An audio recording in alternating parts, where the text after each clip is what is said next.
if you were to try and dial down stoicism is a not a lack of emotion, but a harnessing of emotion. Mm-hmm. So harnessing emotion to the point where you can observe the emotion, identify the emotion, and then respond accordingly.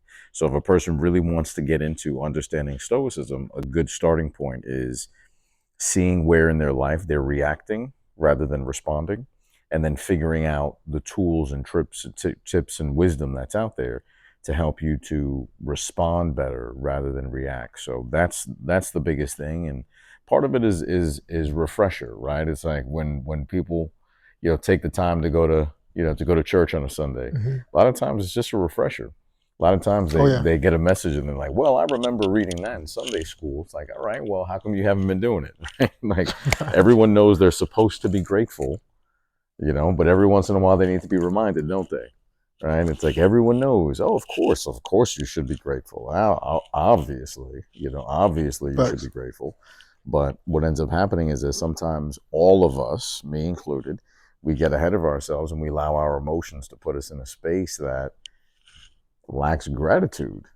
Right? It's just it's the animalistic side of who we are. It's the way men are always looking for danger, and some people will put it against men and say, well, why are you always trying to finding the fault in things? It's like, well, that's how we survived. I Mm-hmm. needed to see if there was a saber-toothed tiger about to jump out of the bushes. Correct. So let's not look at the gifts that we have as men as some kind of fault, but honing them for what's necessary in this world, as opposed to what we needed to survive 1,000 years ago or 2,000 years ago, 2,500 years ago in the Stoic times. Definitely. Reactivity is such a good word to express some of the foundations of the Stoic message. And when I think about that, I think about the balance of water and staying level. And there's always an equal opposite reaction to anything that happens to keep it balanced. Mm-hmm. And when I think about like Stoicism and your ability to respond, to maintain neutrality within you, is determined on how you perceive whatever is going on. And so it even started to highlight and explain adversity, obstacles, challenges of life. And it was saying like a lot of times true happiness cannot be cultivated in a state of ease or peace that we desire. A lot of times, if you don't seek that adversity, or if you never accomplish or achieve the feeling of overcoming something or getting through something or sharpening those tools or learning the lessons that's required to get Mm-hmm. over what's in front of you, what's holding you back, then we don't actually progress forward mentally, emotionally, spiritually. We Yep. don't grow. Yep. Yep. What prompts the growth? Right. And a lot of times, saying without the challenges, without the adversity to prompt the internal dialogue to result in growth, we Yeah. don't grow. And there's Oh, some completely. look at it as it's a necessity. Yeah. Uh, and it's an interesting way to think about it. And there was a conversation I was having recently, and the person kept bringing up the word stress, stress, stress, stress. And there was just a different framework that I had them consider. I said, look, just take the word stress out and just put the word pressure, right? Like, let's just think about the word pressure. And I think there's a lot of people that are using the word stress in place of what would be more advantageous is the word pressure, right? Stress instantly is a negative thing, right? If a person has stress, that's a negative thing. The similar thing could be said about giving someone constructive criticism, right? The Mm-hmm. difference between constructive criticism and feedback Right. is a lot different. But meanwhile, they're the exact same animal. Feedback is constructive criticism. In fact, feedback can be good and can be, um, what word am I looking for? It can be good, but it can be, anyway, I'll come back to it. Mm-hmm. But in the same exact way that stress can be good and stress can be bad, right? At the same time, it's if we just reframe it to the word pressure, pressure Mm-hmm. makes diamonds, pressure makes gold, right? There's nothing, even a seed, right? If you take a seed and just leave it on a windowsill, nothing's going to happen to it. That tree never comes out. It doesn't matter if you give it water, it doesn't matter if you give it sunlight. It needs the pressure of the dirt around it in Mm-hmm. order to push out against the dirt. The roots have to push out against the dirt. So it absolutely needs the pressure. So, I'd absolutely challenge anyone that once they use the word stress to just consider using the word pressure. Once you use the word pressure, hey, listen, I'm under a lot of pressure at work. Feeling a lot of pressure when it comes to, this deal I got to do. Feeling a lot of pressure when it comes to, the kids. What my parents, my father's sick, etc. Feeling a lot of pressure.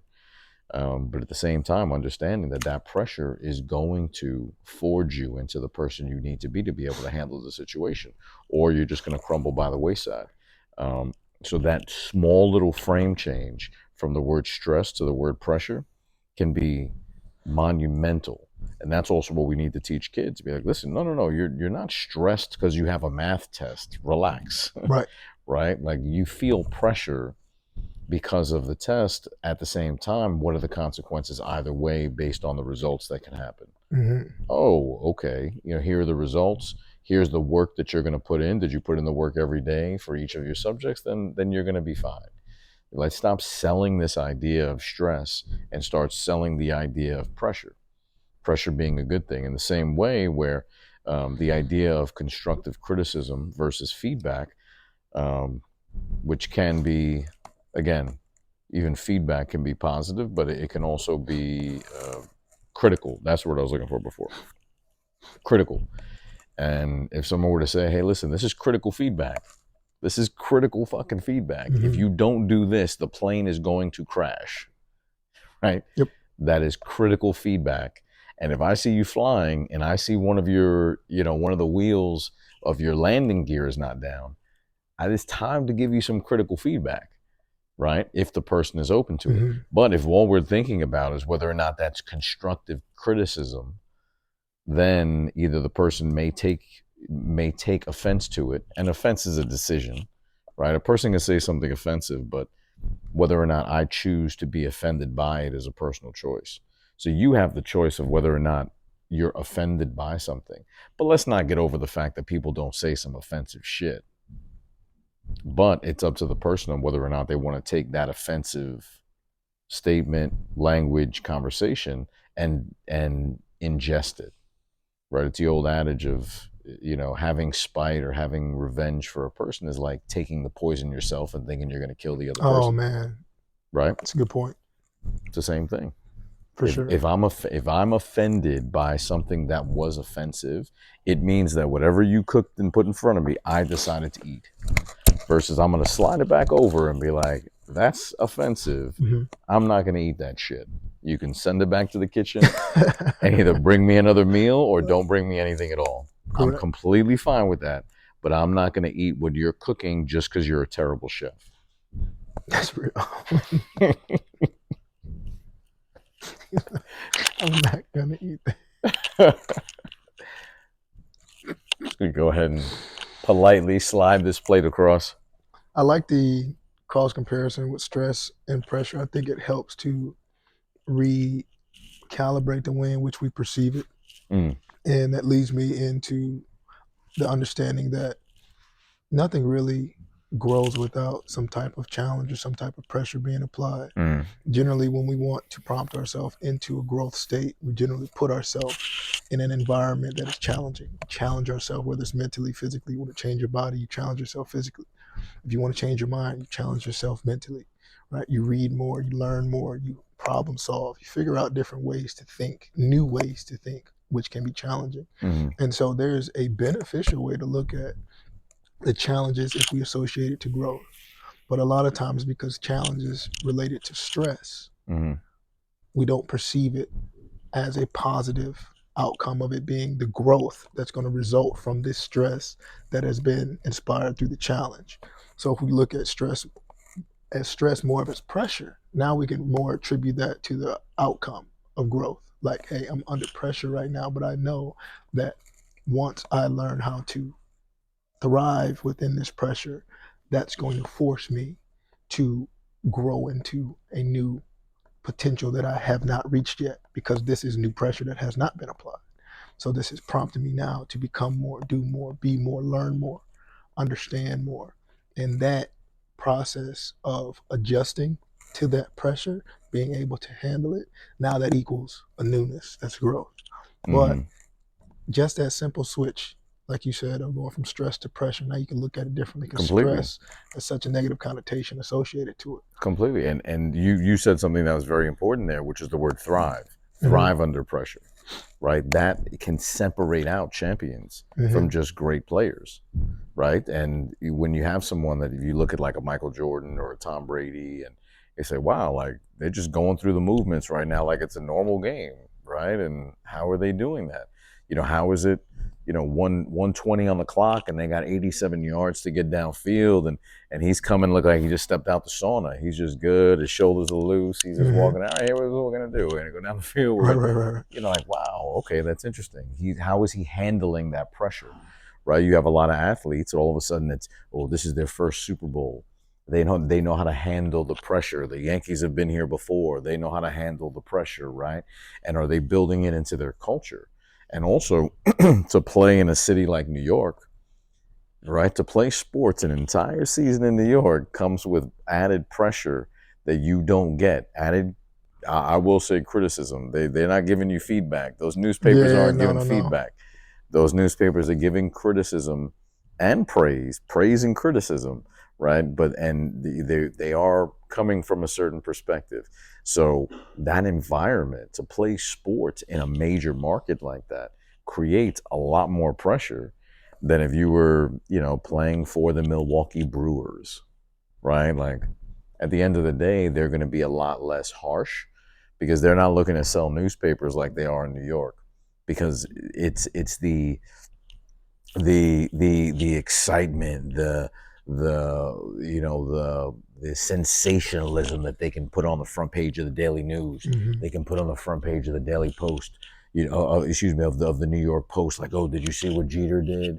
Did you see what Judge did? Right, Right. and it trickles out. So what that does is that creates a more pressure-filled environment. So when they go into other pressure-filled environments, it's not as challenging. So that's why when you said thrive under pressure, absolutely. So now that puts us into an interesting situation. Where are we putting ourselves under intentional pressure so that we can be better when the pressure hits, right? That's interesting, no? Because maybe you Very say much to so. yourself, I'm going to work out today with a sauna suit on, Right. right? I'm going to put myself under that added pressure so that my body feels like it's 100 degrees outside, because the game I play might be 100 degrees out, right? And the same can be in cold.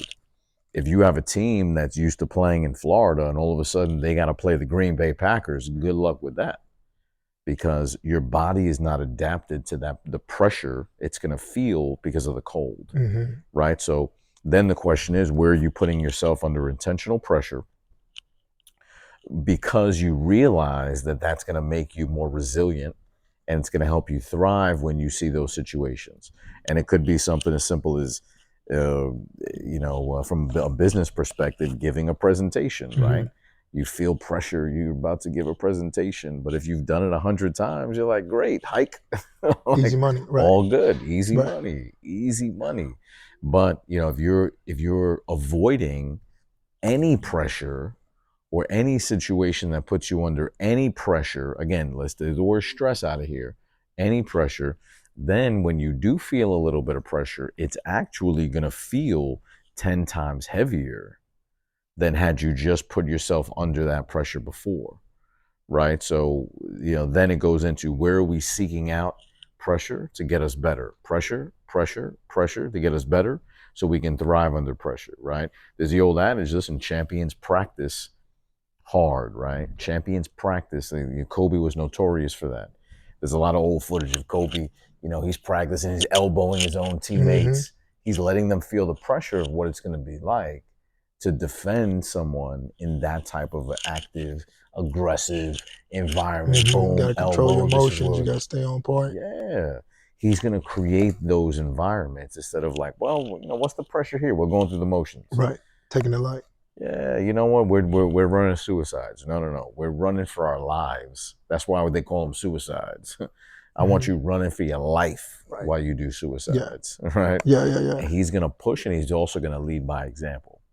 So that's the other lesson here, where it's like, all right, it's enough to say it, but if you want leadership responsibility, then you have to do every single thing that you're saying you're going to do. And everybody wants that leadership crown, but with it comes more pressure. It's heavy, right? That's the old adage, heavy is the head that wears the crown. Yep. Right? Everybody loves to say that shit and they don't think about it. It's like, oh yeah, no problem. Everybody thinks they want to be the king until they realize the crown is 100-pound dumbbell on your head. And all of a sudden they're like, man, this is kind of challenging. People attack me for no reason. There's jealousy, there's envy, there's all of these situations that I have to deal with because I'm wearing the crown. It's like, well, be careful what you wish for. No, 100%. That leads me to think about growth and adaptation. And we can't adapt to anything that we're not exposed to. And so if you connect growth and adaptation, right, together, it's like, well, in order to grow, that also means you're adapting to a newness. If your current state is based on your current environment, the things you do, what you consume, how you have been up until this point, if you want to change that, then you're going to have to alter the environment. If you want to grow, that might mean bringing in more challenges, which are going to put you under a state of put more stress, weight on the bar, pressure, weight on the bar. But you can't ever get to the process of getting beyond that point without creating that environment so that you can be exposed to that. You got to get under that weight to push it. That's it. We got to do it to do it. I tell my clients that a lot. We got to do it to do it. We got to go up. I'm going to start off by assisting you so your body can get used to handling the extra weight. You can feel it. Now, once we expose you to the pressure that comes with that weight, now your body can start to adapt. But if you're always scared to expose yourself or get under the weight, you're never going to be able to put yourself in a position so your body can start to adapt and grow to then to be able to handle that pressure, handle that stress, handle that weight. And so it's just interesting when you were saying that. It was just jogging my thoughts on growth and adaptation. We have to put ourselves in positions to be challenged, to be put under pressure, to be stretched so that we can adapt. Yep. And the process of adapting is what forces us to grow into newness. But if we're always scared to be uncomfortable, if we're scared to struggle, if we're scared to be uncertain, we'll never prompt ourselves to figure it out. Never prompt ourselves to keep on pushing and working hard so that we can then fully just what is the word I'm looking for? Not achieve. Opposite of struggle.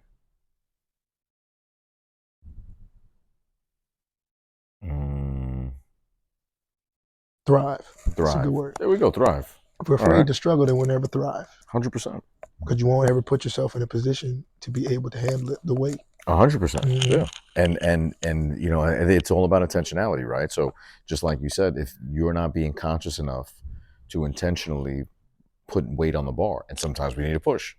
Sometimes we need a coach. Sometimes we need someone that has been out. Sometimes we need someone that's been under the bar before. You know, it in fact should be someone that's been under the bar before, right? I mean, if you're in a gym and who's coaching you, who's training you on the movements, is someone that hasn't done the movements themselves, right? But it's someone that just studied the movements but has never done the movements themselves, then that's going to be challenging, right? There's a huge criticism right now and massive critique on the college, on the entire collegiate system right now, right? Huge criticism, even if you look from the business world perspective, where you have these institutions that are just driven on money from people that are coming in, paying people to teach them how to run businesses that have never built a business, right? And you know, they're just coming under massive fire, and I think they're going to be suffering in another 5 or 10 years when there's a lot of other options for young men and women to be able to educate themselves a non-traditional route, right? And how long is that going to be non-traditional? I don't know, right? When will it then turn itself into a traditional route where the options are there and not just thinking that the college path is the only way? Because you have a lot of people that are looking at what the colleges have done and the indoctrination and the the information that's coming out of these colleges, and they're saying to themselves, listen, I don't want to send my kids there. I don't want to spend $50,000 a year for them to come out with a specific mindset that's molded by people that I don't have that I don't respect or that I don't think or have the right intention. And the same can be said about a gym, right? Is if you're going to pay a university or you're going to pay a gym, and then you're going to have instructors in the university guiding you through the process. Now, from the gym metaphor, they have proof in the pudding that they've been through what it is they're guiding you through. Correct. Right? And that's not always the case when it comes to the collegiate world, right? In colleges, from the business side of things, it's not always the case. There's a lot of people that are teaching business that have never built a business themselves. No harm, no foul, buyer beware, the old adage says. Now, all you can do is speak with your dollars. If you're raising kids right now and you want to explore different paths and present different options to guide them into what's going to make them into, the best versions of themselves so that they can build something and they can create lives that they are happy with, fantastic. It doesn't have to be the only route. But, to your point, if you're not willing to put more weight on the bar, don't expect to grow. Hard stop. And at the same time, it is good to get guidance from someone that has been under the bar before, that has pushed that same weight before. And every once in a while, you got to push yourself. But everyone has a coach in their life, right? Jordan had a coach. I mean, when did Jordan get to the certain point where his coach was looking at him? You got Tim Grover, where, and I have a massive amount of respect for Michael Jordan because he never got to the point where as soon as he won one championship, he now had more championships than his coach, right? Metaphorically and literally. And then all of a sudden, when you get to a certain point, to still be able to take feedback is unbelievable. It is just unbelievable, this balance of pride and humility that is just fascinating while maintaining a healthy ego of who they thought they are. Choosing Your Enemies Wisely, the new book that's out by Patrick Bet-David, talks through that and figuring out who your enemies are. He makes a great point where he says he had an interview with Tom Brady, and Brady was drafted, whatever. Was he drafted? Like 7th round, something like that. 7th round, like maybe he was 237th pick or something like that, right? Who knows? And the idea that everyone that was drafted before you is your enemy is tough. But what he said was, in the very beginning, it was the 6 quarterbacks that got drafted ahead of him. Those were his enemies. I was like, "Woo, that's good. That's good." Yeah. So now he had all these other guys that drafted before him. He's watching. He's putting in the work, but in his mind, he's like, "Those are his enemies, and I'm going to surpass all of them." The 6 quarterbacks that were drafted ahead of Tom Brady, how many combined Super Bowls do they have? Guaranteed, probably not as many as he has. 0. What? 0. There's no quarterback drafted in that class that has won a Super Bowl, and he has 7. But he had to keep evolving and changing his enemies, because once he won one championship, he now surpassed everyone else that were his enemies. He needed a new enemy to go for, a new enemy, a new enemy, a new enemy. And he finally got to the point where he says, look, if I'm going to be the GOAT, maybe my enemy's got to be Jordan. All right? You're not competing against that person, but you're like, no, you know what? I'm going to get 7. I'm going to get 7. And one thing about it is intentionally creating that mental environment with the awareness that the result of the pressure that you're placing on yourself is growth. That is very powerful in itself and very effective. The fact that he understood, I have to keep chasing something that's going to help me stay on the track. Once you run out of things to chase, what keeps you racing? Well, you see what I mean? And that enemy idea, and Pat talks about it a lot, is figuring out who the enemy is. The enemy is the fuel for the car. The enemy is the fuel, and it doesn't even have to be someone that you know personally. And that's the idea around figuring out who the enemy is. And part of it is that the enemy doesn't even need to be a person. The enemy could be a movement. Someone could, so right now, if we're talking about the education system, Mm-hmm. if there's someone that wants to build an education platform for homeschooling, right? They can, in their minds, create who's their enemy, right? The public school system, Facts. right? Where the public school system has gone and what the public school system has become, wherever they live, that's their enemy. It's faceless. It's faceless, but that's their fuel.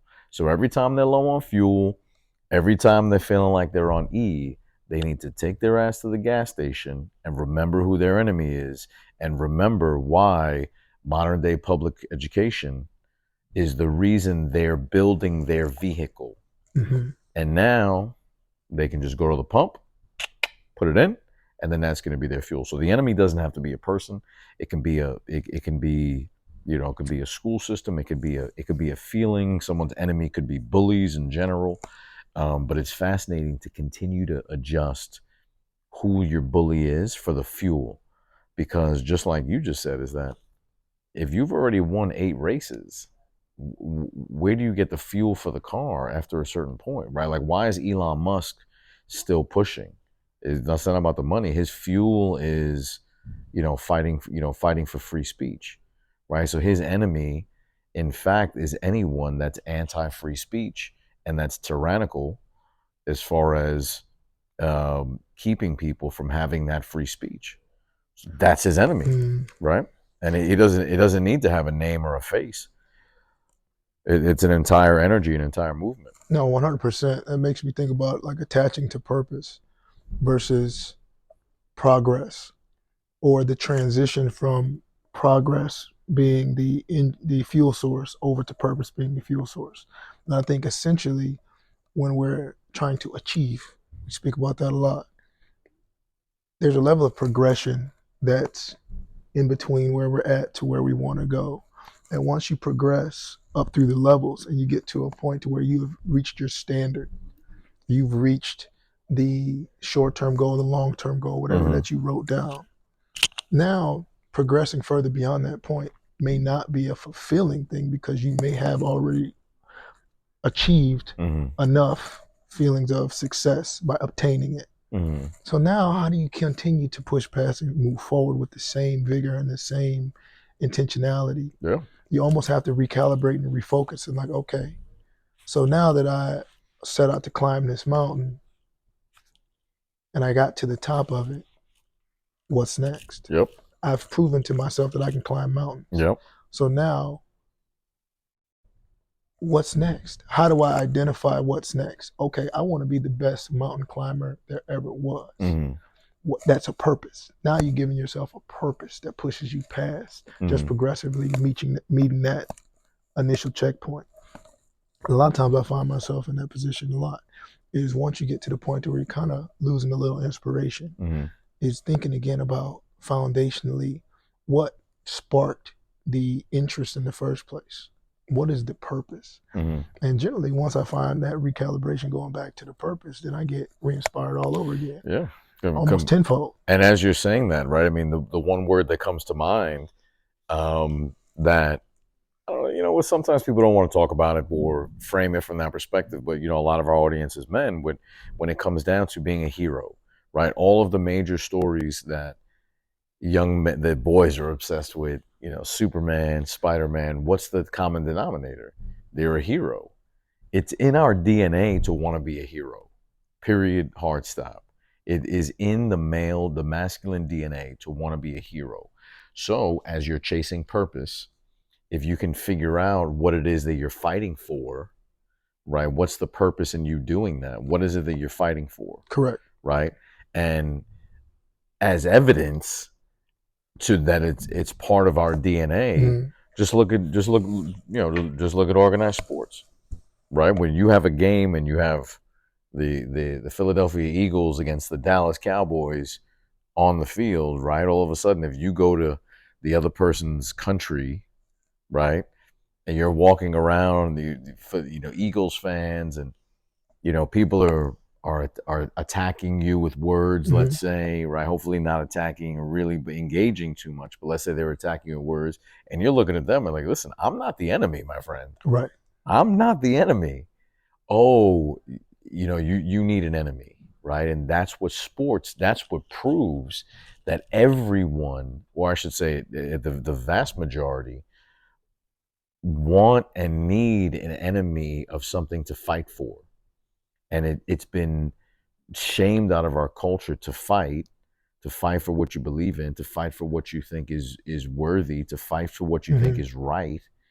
And I think, in fact, when you look at sports, it just proves that it's in our DNA, Hmm. right? And they're choosing an enemy. They're choosing the other person wearing those colors, right? Hmm. They're the enemy for those 4 quarters, right? So now, how do you take that exact same metaphor and do it in your own life?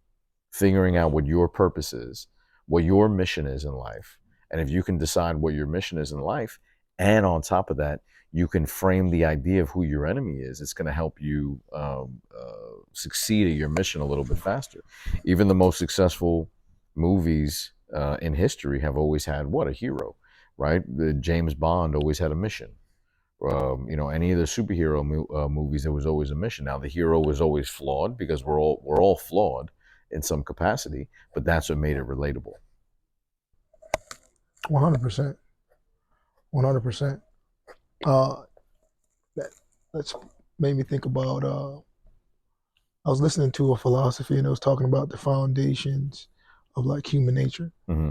and they were talking about what sparks the desire for us to want to be a part of teams, groups, organizations. Hmm. Sometimes they call them cults. And they're saying we have an innate human desire to be a part of something, to belong to something, to be accepted in something in a community. Yep. And so we naturally gravitate towards different types of organizations, identify ourselves with like-minded individuals, people Yep. who look like us, think like us, Yep. are into the similar interests.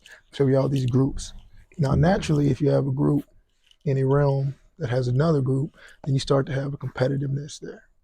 And they're like, the competitiveness is actually just a byproduct of our wanting to be accepted and our willingness to fight for a cause that we believe in.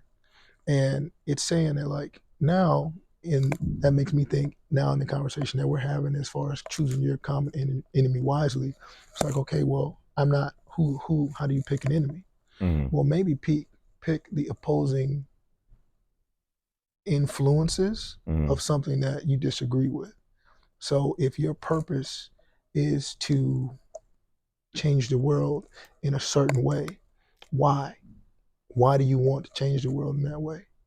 What is going on that's causing that to be a problem Hmm. that now you're trying to provide an answer for? That can be the common enemy, Hmm. right? Because there's going to be groups of people, organizations, communities that support that just because this is the world. People are going to support that. People are going to support that. So now you can kind of attach that as the fuel to your engine and your motivation is okay, well, competitively, it's us versus them. We're going to win. And now that can get the engines revved. That can get the fire burning. Completely. That can then Completely. spark the actions and behaviors and the decisions to now push further down the road Hmm. of what you're chasing because you know that somebody else is pushing in the opposite direction. So if you ain't pushing, then push or be pushed. A lot of times that can be inspiring in itself. Either push Completely. or be pushed. Yeah. You know what I mean? And there's two points out of that. As far as something that they always say in the business world is whenever a new business is starting, they'll often say like, "What problem is this solving?" Right? 100%. And if they're admitting that for a business to be successful, they're saying, "Well, what problem is this solving, or how is this making something easier?" Mm-hmm. Right? And there in and of itself says that's the enemy. The enemy is the problem. Correct. Right? So if you can identify what the problem is, that's what we're fighting, right? We're fighting that. Mm-hmm. That's our enemy, and that's what we're solving. So this is, not a specific example off the top of my head, but that's what we're fighting. The second part, the second idea was the idea that we all want to be a part of a group, and there's a great book. It's called Tribal Leadership, I don't remember exactly who it's by, but his name is Tribal Leadership. So the word that came to mind as you were saying that, whether it be cult, whether it be group, whether it be clan, whatever word wants to use, the one word that I was thinking of as you were saying that was the word tribe. We are tribal as a species. We're tribal. And I think that that's something that is absolutely based on our nature from a survival perspective. Because if you weren't part of a tribe at a certain point, good luck with that. Right. The same can also be said from if you look at any community that is more animalistic, like if you look at an inner city where there's a lot of violence, what do they have? Gangs. Gangs are just tribes. Why do a lot of young men get involved in gangs?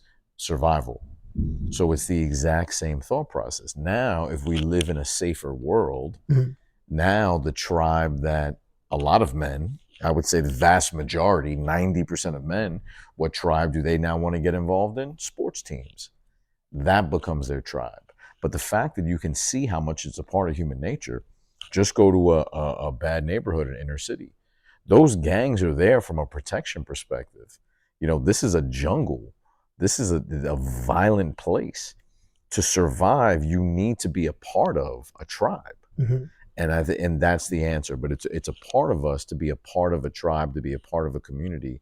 And I think when you look at the different environments, it can go anywhere from a gang, and it can go all the way up to a sports team, where a person can be walking through the airport and they're wearing a Milwaukee Brewers hat or a New York Yankees, and then people also want to be associated with champions. People want to be associated with winners.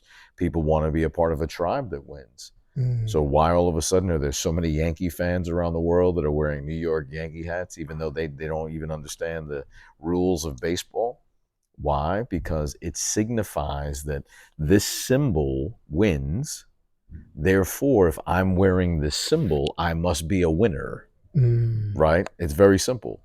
So that also goes into that tribal idea of being a part of a tribe. And if that tribe is successful at conquering, right, then all of a sudden I'm now associated with what is conquered, right? And I've seen people wear Yeezy shirts with holes in them, and shoes that look like hovercrafts, but they want to be associated with the success of Kanye West.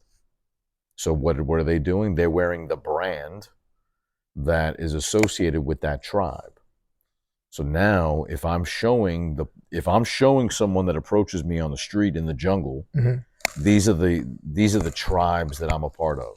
Correct. And that's exactly, even if you look at from gangs, from colors that they wear, bandanas, I'm part of this gang, part of this tribe.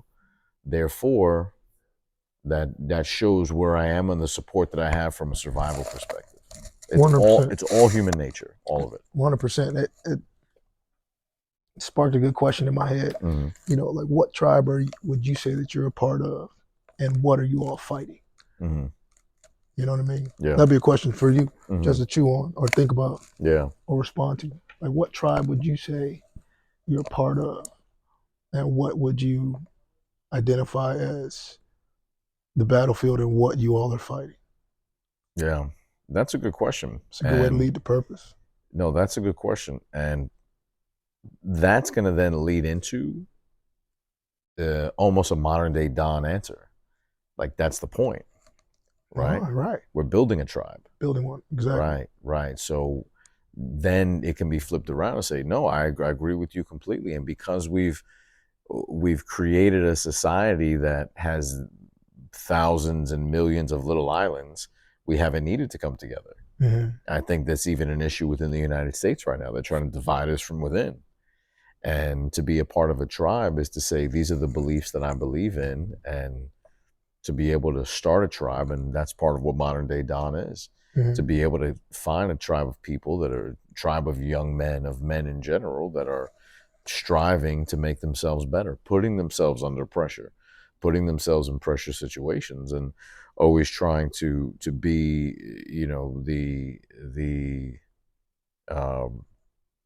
the man that they're supposed to be, or that they have the capability to be. Mm-hmm. Not everyone has the same capabilities. Not everyone is the same dog. You know, I use a dog metaphor all the Mhm. time, and you got Rottweilers, and you got poodles, and you got Dobermans, and you got shepherds and golden retrievers. But if men can identify what kind of dog they are and maximize it to their potential, then fantastic. Then the culture as a whole, the tribe as a whole succeeds. So to your question, in the modern day Don is a tribe, and we want to be able to bring young men the information that they need to be able to take themselves to the next level. 100%. Um, I think about the question myself. I was at a position where I was studying. You got the time? 35, 11:35. Okay, cool. Think about that question myself. Kind of been chewing on that for several years. If I have to think about it foundationally, of more so on the source of identity, trying to identify, the purpose. A lot of times can result in identifying your tribe, so to Mm-hmm. speak, and identifying different personas, different personality types, different characteristics that are attributed to certain people. I looked at I belong to the guides, the sages, the philosophers. That tends to be my tribe. Now, in the world that we're in, based on where you're at in life, that can be very, very much off the beaten trail Mm-hmm. than what you would assume. But you're sitting here trying to identify who you are, what you are, and you're identifying natural components of people, and you have these similarities here. So now it's an acceptance. I think Mm-hmm. that's another big key to it, is accepting what you find. Once you can accept what you find, now you can take yourself through the stages of development. Mm-hmm. And so now it's saying, well, it might be hard to identify myself as this because I might be underdeveloped. I may be overdeveloped in the economic standards that we have, but that doesn't really speak to who I am on Mm-hmm. a true identity standpoint. My tribe is over here. Mm-hmm. Then once you accept what your tribe is, now let me learn their ways. Mm-hmm. Now let me sharpen my tools. Now let me get to work to develop those skills. Mm-hmm. The shepherds, the guides, Mm-hmm. right? Let me understand that if I am a vessel for communication, Mm-hmm. how can I strengthen the way that I communicate? If I am supposed to be here, somebody to lead people to a certain level of awareness, how can I sharpen my leadership skills? Mm-hmm. How can I become a better leader? And I can invest my focus into becoming more closely related to the realm that I am, the tribe that I belong to. And I think the battle that I have to fight is sadness, hopelessness, discontent, a lack of inspiration for loving the experience of life. Mm-hmm.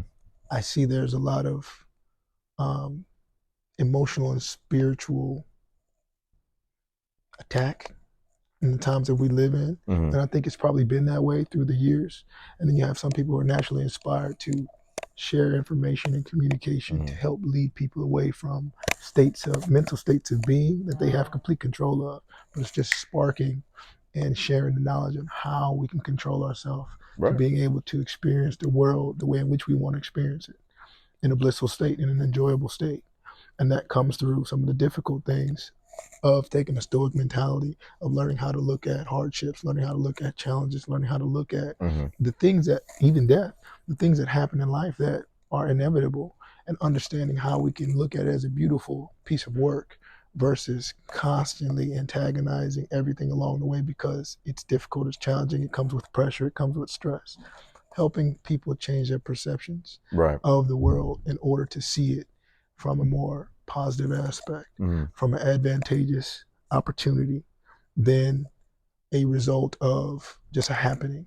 Like, oh, we're just in this world and it sucks. And so now my experience has to suck. It's like, no, it doesn't. But I wasn't there initially. Mm-hmm. And so I was seeking the answers of how I can create Right. a more enjoyable realm. And through seeking that, then I leaned on the sages, the guides, the philosophers, the teachers, the leaders, the shepherds. Mm-hmm. And through that, I've identified who I am. I'm like, oh, that's what I am. So now I'm to learn how to be what they were to me, to then others. No, that makes sense, and that ends up being part of your enemy, right? Who's your enemy? Like your enemy is all of the messaging out there that's telling people, Right. that's delivering the messages of doom, mainstream media that is delivering these messages and the narratives that are out there, the music that's putting it out there, right. If a person will, music isn't my enemy, okay, well, this type of music is your enemy, Yeah. right. So now you're developing who your enemy is and saying, okay, well, this type of information is my enemy. Great, now you have an enemy, right? So you can now point to and think, okay, well, this is my enemy. Um, this type of information, this type of mindset, this is all my enemy. So now it can give me the fuel that I need to go to the next level, Facts. right? And then there was another thing as you were saying that, which was when you were asking about tribes, like what tribe are you a part of? And then in my mind, I'm like, well, wait a second, why are we using the word from a singular perspective, right? We really should be using it from a plural. Like, what tribes are you a part of? Hmm. Because it made me realize that, listen, I'm part of a lot of tribes. Like, I'm born and raised in New York, Right. right? If That's I a see other tribe. New Yorkers, it's a tribe, right? I mean, I could be in an airport and somebody has a New York Mets hat on, and all of a sudden we're having a conversation like as if we know each other, Right. right? So that's a tribe, right? I went to, the University at Albany, right? The school you went to is a tribe, right? Where you went to college, that's a tribe. There's people that have that sticker on the back of their cars, right? And you're like, oh, Michigan, or whatever it That's a might be. tribe. That's a tribe. So I think the deeper question there is, what tribes are you a part of? Which ones, and then looking at it from a time and attention perspective, and then realizing what other tribes do you want to be a part of, right? There's a lot of people out there that are right now in the tribe of employee, and they think they want to be in the tribe of entrepreneurs, and right, it's being sold that this is the tribe you want to be a part of. Okay, now I'm not implying that one is good or bad, but in this thought process of multiple tribes, identifying where you are, what tribes are you a part of, and what do you want to be a part of, and how much time and attention are you giving to the tribes. So my only criticism and my only critique of a tribe that's a major sports team is the amount of time a person is giving to that tribe. That's my only criticism, right? If a person is walking around with a football jersey and another man's name on their back, and every Sunday, they're so locked in, they're tailgating and this, and they're following all the statistics, and they have a fantasy league. Again, in my opinion, I think that that's not a very good use of time. While they are identifying what tribes they're a part of, they're a tribe of NFL fans, and then they're a tribe of who their team is within the NFL. Do I think that's a good use of time? Personally, no, I don't. At the same time, you know what? I'm not here to push anyone or pull anyone across the finish line. Okay? A person has the exact same amount of time in their day as you and I do. How they want to use it, what tribes they want to be a part of, what time and attention they give to those tribes is none of my business, nor do I care. Okay? At the same time, if we can identify what tribes am I a part of and what tribes do I want to be a part of, and when I get to a certain point, do I want to develop my own tribe, right? Or a sub tribe, right? So if you're looking at it from the perspective that you learned from guidance shepherd, right, of you were just a sheep in that herd, learning, no problem. We have to learn, right? Learning, guiding, philosophy, a spirituality, right? That tribe. And now you might say to yourself, I want to have a tribe, like wisdom is my tribe, Right. within that bigger tribe. And now you have a tribe of your own, because you're also learning the skills that you need to lead a tribe, right? And we continuously change and add tribes that we're a part of, right? If you become a father, maybe you have a tribe of fathers where you can be a part of and go to one another and lean on one another, and you want to learn to be a good member of that tribe, right? And so I think if we look at it from the perspective of what tribes, plural, are you a part of, and where are you in that tribe, and are you at a point where you decide, hey, I'm going to make my own tribe? And that could be your family, that could be a business. You could be in the tribe of entrepreneurs, but then you have your tribe underneath that, right? So that you create your culture, you create your logo, you create your core set of values. And now everyone that works in that company, everyone in your company, right? The word company is not a noun. You don't go to a company. Company is when they use it in military, right? It's like, oh, third regime company, 84th Hmm. company. Company just means a group of people with a common mission. That's all the word company means. So what that means is that, okay, who's within your company, we're having company over, right?